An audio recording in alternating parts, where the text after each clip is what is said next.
আসলে আশাবাদী বলতে আমাদের ফার্স্ট ম্যাচটা আসলে টি-20 তো মোমেন্ট টাইম। তো একদম প্রথম ম্যাচ সবারই নতুন করে স্টার্ট করতে হয়েছে।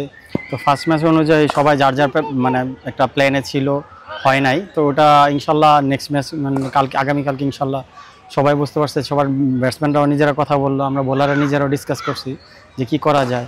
যেমন আমাদের ডেটটা একটু মানে করতে হবে। ইনশাল্লাহ মোস্তাফিজ আপনারা জানেন খুব ভালো বোলার, তো কাম ব্যাক করবে। ও নিজের মতো প্রিপারেশন নিচ্ছে, স্পট বোলিং টলিং করছে। ইনশাল্লাহ আমরা বোলাররা যারা আছি, আমরা নিজেদের যে প্ল্যান আছে এটা ইনশাল্লাহ যদি কালকে এক্সিকিউট করতে খুব ভালোভাবে ব্যাক করবো। আসলে টি-20 তো অনেক ফাস্ট একটা গেম, সো ওই ক্ষেত্রে মানে দুর্বলতা কি সবাই যার যার বেস্ট দেওয়া ট্রাই করে, তো আনফর্চুনেটলি হয় না বা হয় এরকমই। তো ওই ক্ষেত্রে ব্যাটসম্যানরাও চাচ্ছে যেটা ছোটোটা যত বড় করা যায়, আর আমরা বোলাররাও চাচ্ছি যত অ্যাকুরেসি টাইপ বল করা যায়।